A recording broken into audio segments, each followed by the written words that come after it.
natukene kahtlustavad, et kindlasti need pajupallid on nende põnevad asjad, jällegi mitte üldse tavapärased asjad siin nende paadikus, aga samas on natukene kahtlustavad, et kas tasub meile nii lähedale tulla. Nad on jah sellised konservatiivsed, et neile meeldib, kui neil on oma rutiin, samas kohas, sama kellaaeg, on neil toit olemas, kui midagi muutub, siis on natukene keeruline.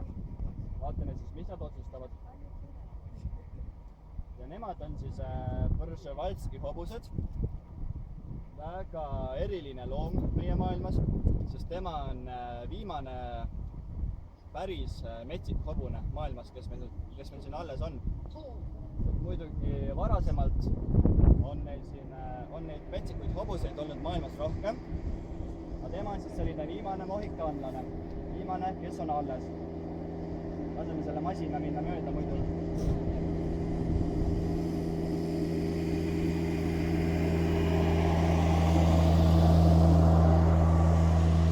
Näete, et seal eemale kaks hobust omavahel natukene madistasid ja väga hästi oli siit näha hobuste kehakeel, et kuidas nad omavahel suhtlevad, on just päris palju lisaks häälitsustele ka erinevad kõrvaasendid, et kui hobune on vihane, kui talle midagi ei meeldi, siis ta tõmbab kõrvad niimoodi pea ligi.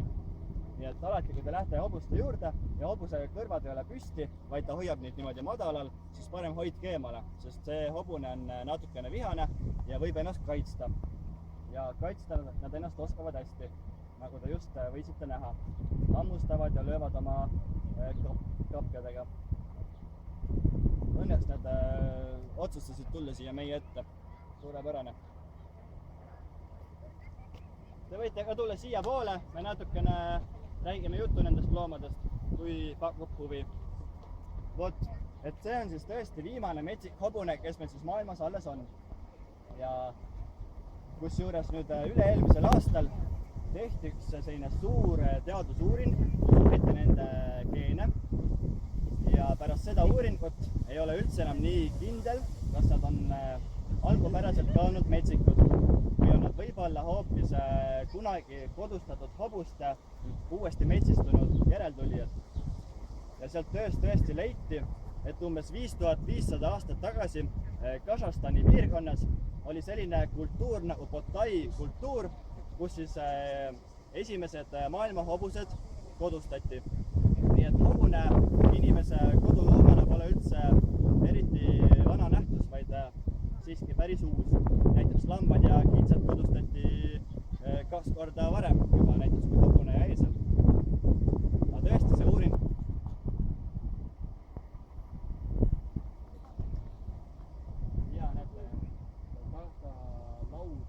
aia tagant näeb küüre vahepeal. Kettivad üles.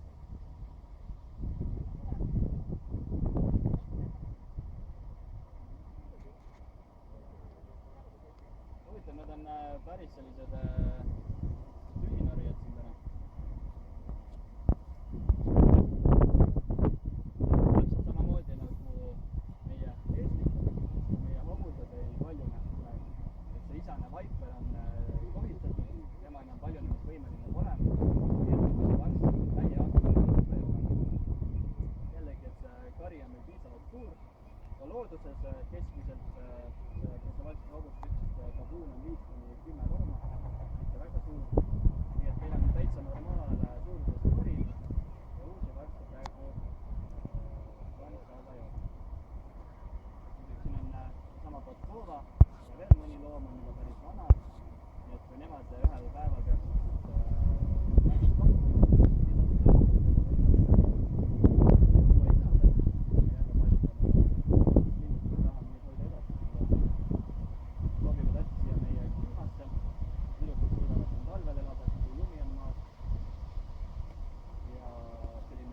eriline loom, haruldane loom maailmas, et kindlasti me tahame loomale selle